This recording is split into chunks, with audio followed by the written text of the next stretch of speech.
I'm Matthew Weiss. I am an editor. I'm from New York City, and I edited the film Black Bear here at Sundance.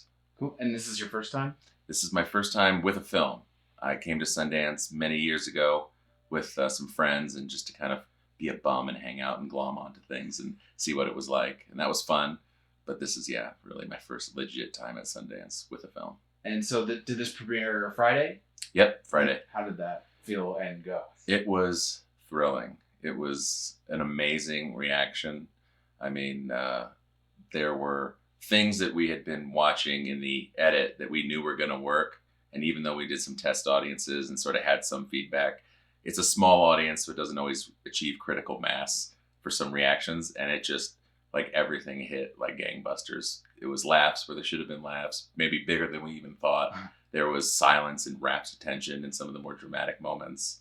So it just felt like could not have gone any better, really. That's great. So if you give me like a 2-sentence, if you can, a little synopsis kind of what the film is. And okay, then what happened in... No, I'm just kidding. It's a very hard to define movie. It's sort of genre bending. It's been referred to as sort of metafictional in ways. So I don't want to say too much about it that can kind of spoil some of the pleasurable surprises. Mm-hmm. But it's essentially about a woman who goes to a cabin in the woods to write. She's a filmmaker and former actress. And she sort of insinuates herself into the lives of the couple who are hosting her. And it takes some kind of very interesting, dark and funny twists along the way. Were you real close to shooting schedule, editing wise, or did you just come in on the back end with a pile of footage and it's like, here, man? I was actually on set. Oh, great. So we shot in the Adirondack Mountains, very remote. It was like a 20-minute car ride off the main road to get to where we were, working off a generator. I was like the only one who had internet. It was, I had all of blazing 1.1 megabits DSL, and I was the lucky one. In order to use the software and to keep doing what I was doing. But I was also my own assistant editor. This is the nature of the beast there. So I was doing a lot of that sort of organization and stuff while we were on set. And I was able to make some rough assemblies that actually was able to feed back to the production and give us things that we needed and maybe things that we wanted to reshoot or rethink. So it was a really great, rare opportunity to be able to do that while they were shooting. So being your own assistant editor is always fun. Oh, so much fun. So you're the organization master. And, yeah. Which actually, in my experience, kind of helps sometimes, even though it's a lot of work. And so you know all the footage. And like you said, you were almost like helped like a post director-ish, where you'd be like, hey, we need these shots. Yeah. And did that happen a lot where you guys were on set and you're like, oh, crud, we need this? Let's say it happened a few very key times. You know, there was a lot of truncated. I mean, it was an indie film, so we had a lot to do, and we had an ambitious schedule, and they pulled off an amazing amount of stuff in a short amount of time. So it was kind of good to have me as a second pair of eyes, at least to catch some stuff like, you know, we just didn't get that corner of this action. So a few key times that came in very handy. Now, listen, you're going to have to watch all the footage. My philosophy is I want to see every frame multiple times and at some point. So it's actually, like you said, kind of good to be your own assistant editor in the sense that we were trying to we had hoped to maybe get like an assembly of the whole film by the time we were offset. That didn't quite happen just because of, again, how much actual legwork there was to be doing while, you know, being your own assistant. But still, it is a good thing for me to just get really familiar with the footage. How far along till you had a rough cut from when you were on set? Because since you're so aware, you were in probably with the script people and you know, let's just put it this way. A lot of the feedback I got on my first assembly was that like, this is not a rough cut. This is like, this feels already like a film. So I've gotten that feedback a lot. I maybe over determine my first cut just because it's kind of, I come from a writing and directing background myself. So it's sort of hard for me just to deliver something that's like, just use your imagination here. This is going to really work. So I may have been a little bit more meticulous and took a little bit of extra time to get that first cut in, but I think it definitely helped us down the line, getting that far ahead that soon. So how long did you have your first cut? It was like 2 hours and 45 minutes. And its running time's about an hour and a half? Yeah, hour and 40. 40? So you're, I mean, not that far off, but... It was an hour more footage that that was in there. It seems that's pretty common between the editors I'm talking to, about an hour, maybe a little less for these indie films. Yeah. I mean, listen, I can only speak for myself.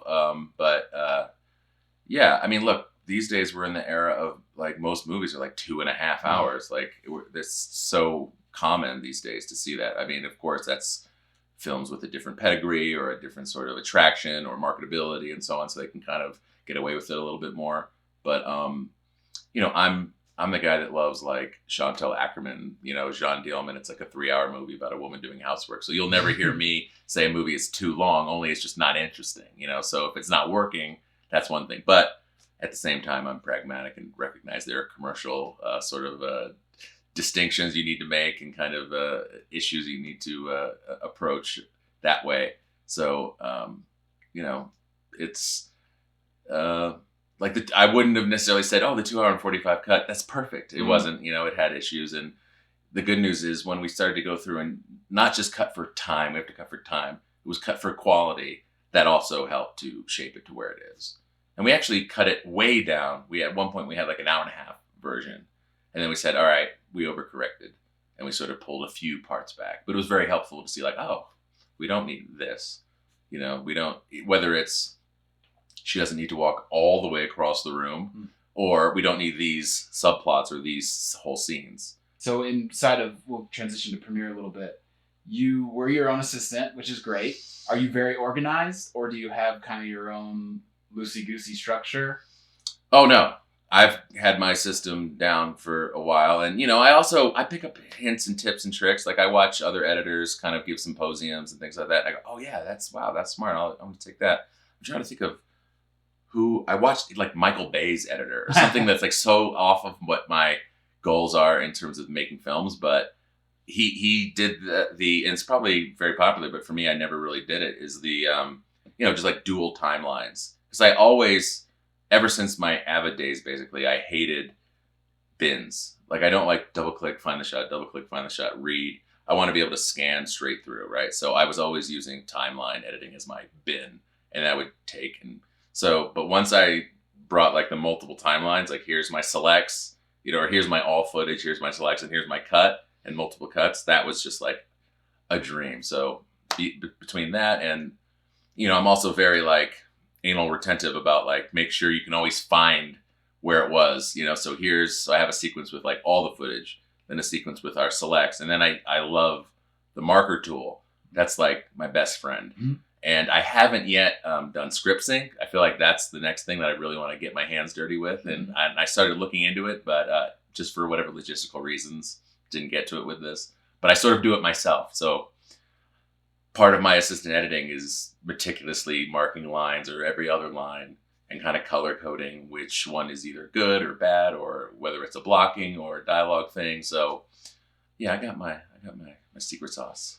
I often say it's like playing a video game on one level. You know, it's like the things I learned from playing Legend of Zelda, I can apply to just like finding the way everything works on Adobe Premiere. Yeah. You know, you just sort of hit a wall until you find, oh, that does that. Oh, that's cool. Are you also the one, obviously you're an assistant, so you're prepping for, are you coloring it? Or No. We had a really amazing woman named Kath at Company 3 who did our color correction. And that was amazing to be able to sit in and watch her do her work. So that is a kung fu at a level that I am not anywhere near in Resolve. And that was quite fantastic to see. But no, we passed it off. But yeah, I had to do all the preps, do all the outputs, make all the files. I had to send all, you know, everything to the sound mixer and do all that. And, you know, it's cool. That's software does it. Sorry, that's interesting that because a lot of people that go straight to editing don't have that kind of technical organization. Not everyone, but a lot. So that's very interesting to see. And you said you worked on Avid prior. That's what I learned on in film school. Okay, we're going back years. Yeah. So you're familiar with Avid Premiere? Do you use Resolve at all? No. Well, I started to do it because of the way that the footage came in on this shoot. Sometimes we had a DIT, but sometimes let's just say I had to double check some of the stuff, and you know, so it was just like we shot in log, so we had this one look LUT that was put on everything, and I sort of had to teach myself Resolve, just the basics, just to get things in and get them out and make our proxies and stuff like that. So that was to the full extent that I did that. That's cool. I think Premiere and Resolve really, they work nicely together. I didn't like do any like round tripping or anything like that, but it definitely was very easy to just be like, take these giant 2K files and make them into little ProRes files and go from there. Yeah. I got out of film school and couldn't afford an Avid and went to Final Cut Pro. And then I was, a casualty of the 2007 Final Cut Pro X debacle. And their loss was Adobe's gain. And it turns out I love Adobe. And I don't know if Final Cut would have gotten to that place eventually, but there are things that Adobe does that are just like a dream compared to what I used to do in Final Cut Pro. But then again, we're talking 10 years ago. I've also sort of picked up some After Effects skills over the years too, mostly for like my corporate video work and some commercial stuff. And then that keyboard is the Adobe keyboard, so I've kind of learned that slowly. And I've taught editing at the graduate level, and when I teach the kids, I try to say like, don't be like me, learn the real keyboard, And so in that sense, I've had to pick it up a little bit. But yeah, it's second nature now. It's I don't want to brag, but second nature. So you're a shortcut guy. Oh, a shortcut guy. I'm a big shortcut believer. I teach my students, learn the shortcuts. Don't bother going up to the menu if you don't have to. I mean, some things you can map, I mean, even things like renaming the files. Like I made a button for renaming the files on the keyboard. Yeah, you want to? Yeah. So to explain that. Well, the camera shoots out A7C5762221, and you're just like, well, what was that one? And so you go back and you put in the slate, and and just in the reference file, you're not messing with the actual media, but that's a long process. That was what I was sitting in this cabin in the Adirondacks doing for many hours. Mm-hmm. And it's just, normally that's not a button on the keyboard, but I put it on, I don't know, asterisk or something that's just hollow, empty. And that made it just so much easier. You just go through, hit it, find the slate. One of my marker tool go-tos is put a white marker on the slate, so I can always go back to it, and then that marker says the slate, so if I'm ever lost, I can always, that's the clip I'm in. But you just go to that, copy, paste the slate name or take name, and use that button, go. And you do a lot of prep work. That's great, because you don't hear that much. So and I think what you say in the script stuff, once you get that'll really kind of like Avid script truncate it, make it faster. Yeah. Well, because look, I've other longer projects I've done, I've just realized that eventually when I'm really comparing takes, like later, I'll be so glad that I did all that at the beginning. Because when I'm going like, oh, is that AC3771 or AC3772? And it's like your eyes go crazy and you maybe miss it, but it's easier when it's just like scene 4, Apple take 2. That's smart. It's a good ad for doing your prep work and being organized. That's right. Do your prep work, kids. Listen to me. Do your prep work. Eat your vegetables. Do your prep work. You'll thank yourself for it later. What would you tell someone that's saying, hey, what do I do? Do I spend money on a college and supplement? Do I just go to college? Do I just go to YouTube? What do you think? Well, I certainly say go to college, but for, like you said, for the liberal arts, like, if you're just going to the technical school, don't sacrifice the well-rounded citizenship sort of path, for that. If I had it to do over again, I might have gone to undergrad for something else like literature or history or even theater, and then gone to grad school. Although I saved myself a shitload of money. Oh, am I allowed to curse? Sorry. I saved myself a lot of money not doing that. And to be honest, I went to Florida State's film school, and they really, at that time anyway, focused on sort of below the line, making sure that you did every crew job.